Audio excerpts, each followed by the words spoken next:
यहाँ पे बूढ़े जवान हो जाते और जवान बूढ़े हो जाते, ऐसा दिखने को लग रहा है। कुछ लोग शरीर से बूढ़े तो है लेकिन मन से बहुत तरुण है।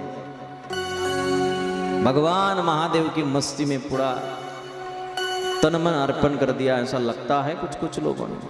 चलो ठीक है, थोड़ी देर के बाद देखेंगे तरुणों में भी क्या जोश आता है। गप्पा नका मारू बरं, होऊ द्या तुमचं, मग चालू करतो मग। तेरा पल पल बीता जाए, मुख से जप ले नमः शिवाय। माइक से बटन बंद कर। ए दुनिया पंछी का मेला, यहाँ उड़ जाना है सबको अकेला। ये अवसर खाली न जाए, मुख से जप ले नमः शिवाय। मुसाफिरी जब पूरी होगी, चलने की मजबूरी होगी। जिस दिन आपकी नौकरी संपन्न हो जाएगी, जिस दिन आपका आयुष्य संपन्न हो जाएगा, उसके बाद आपने कितने भी बोला आप मुझे भजन करना है 10 मिनट दे दो यम देवता, तो 1 मिनट भी आपको नहीं मिलेगा। इसलिए जब तक है तब तक मस्ती में रहो, भगवान का खूब भजन करो, खूब भगवान के प्रसादी पाओ, बहुत भगवान की सेवा करो, क्योंकि तेरा बिगड़ा प्राण रह जाए। खाली ये शरीर छूट के जाता है, इसमें से जो जीव चैतन्य है, जो शिव रूप है, वो निकल जाता है। इस वजह से जब आपको है, शरीर में प्राण है, तब तक भगवान का नाम चिंतन कर लो। कहते हैं शिव पूजन में मस्त बने जा, भक्ति सुधा रस पान किए जा। बहुत शिव पूजन करो और दर्शन साक्रेश्वर जी का। ये तो अहोभाग्य है हमारा कि रोज दर्शन हो रहा है, बहुत दर्शन कर रहे, खूब भगवान की सेवा कर रहे, भाग्यवान हो आप। लेकिन पूजा विधि में थोड़ी गड़बड़ी होती जा रही है। मैं देख रहा हूँ लोग दर्शन करते हैं, लेकिन दर्शन करते समय दर्शन अच्छे से नहीं करते। अभी विषय आने वाला है तब बोलने वाला हूँ। भगवान का दर्शन करते समय भगवान को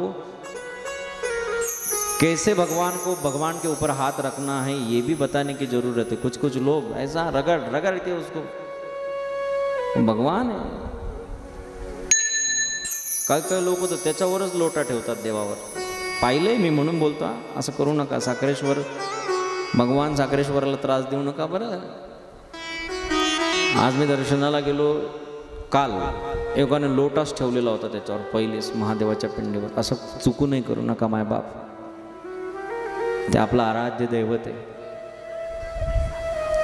आपल्या अंगावर कोणी लोटा ठेवून गेल्यावर आपण काय म्हणणार त्याला?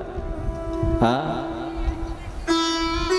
काय काय आजा भोळ्या भावाचे त्यांचं ते पूजेचं साहित्य त्याच्यावरच ठेवतात देवावर। असं नका करू।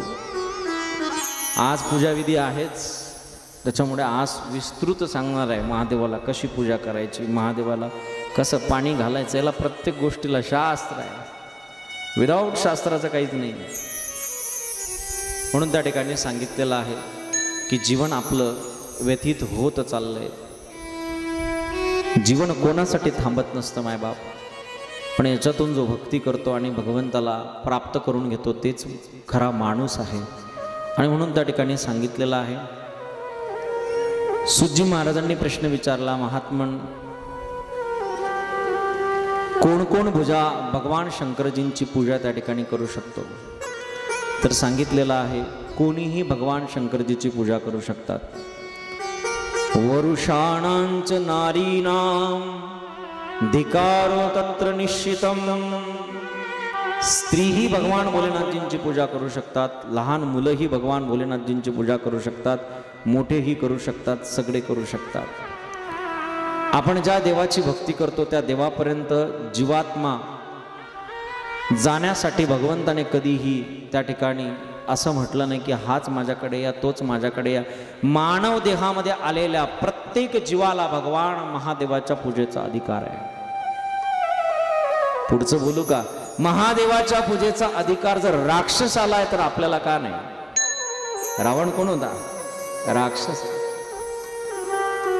म्हणून सगळ्यांनी पूजा केली पाहिजे. महादेवाची पूजा, महादेवाचं दर्शन करण्यासाठी भेदभाव नाही आहे.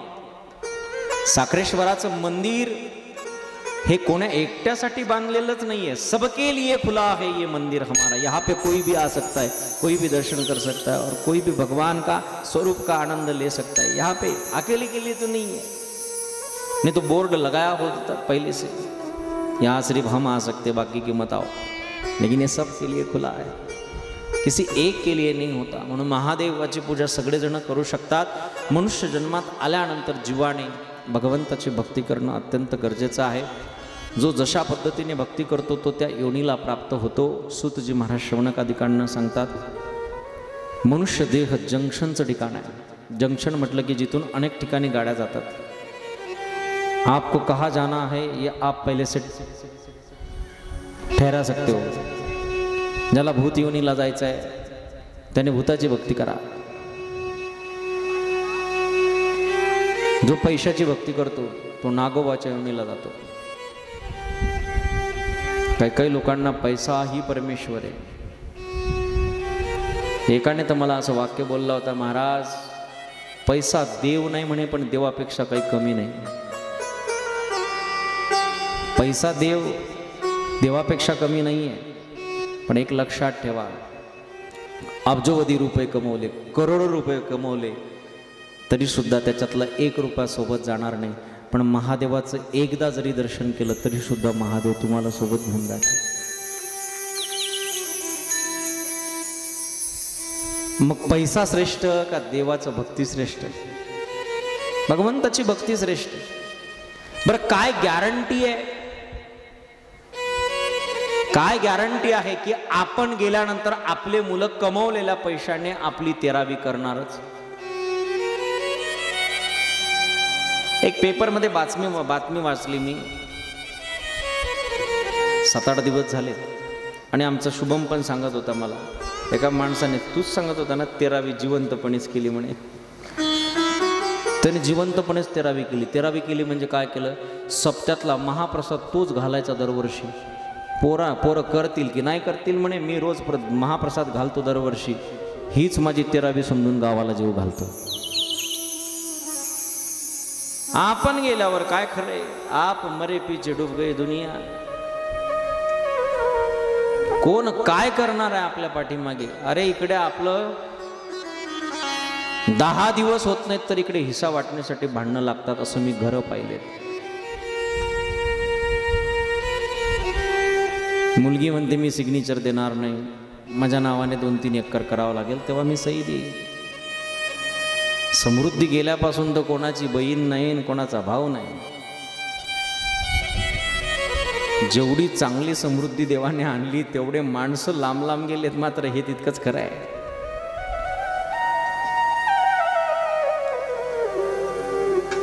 याच्यात दोष कोणाचाच नसतो. हा सगळा दोष संपत्तीचा आहे. संपत्ती कमवायला कधीच शास्त्राने बंधन घातलं नाही. पण कमवलेली संपत्ती 10% जर दान केली तर त्याच्या पाठीमागे कुठलाही अनर्थ मागा लागत नाही. शिवपुराण कथा चालू आहे. अन्नदानाची पंगत देण्याची ऐपत आहे. बिंदास्त दिलं पाहिजे. बायकोला सुद्धा विचारून असं शास्त्र सांगते. उजव्या हाताने केलेलं दान डाव्या हाताला सुद्धा कळलं नाही पाहिजे. गरीब आहेत आपण, सांगायचं आमच्याकडून अन्नदान होत नाही, पण हे घ्या दादा, आमच्याच्याने एवढंच होतं. तेवढं करणं सुद्धा तुमच्या जीवनामध्ये त्रिकाला बाधित, तुम्हाला मरण पावल्यानंतर सुद्धा तुमच्या कामाला तेच पुण्य शिल्लक राहणार आहे जे तुमच्या सोबत जाणार आहे. म्हणून अत्यंत महत्वाचं आहे. आणि त्या ठिकाणी सांगितलेलं आहे की जीवन जगत असताना माणूस ज्याची भक्ती करतो तो त्या योनीला प्राप्त होतो. स्वन्मत्र जाप काणांच पूजकाणां योगितम सर्व कर्म क्षयम कृत्वा दिव्यज्ञानम तु न्यूनतम. शौनकजी महाराज म्हणतात कोणालाही बंधन नाही आहे. भगवान शिवजींचं पूजन केल्यानंतर, भगवान शिवजींची आराधना केल्यानंतर फल मात्र सगळ्यांना सारखं आहे, ज्याचं नाव आहे मोक्ष.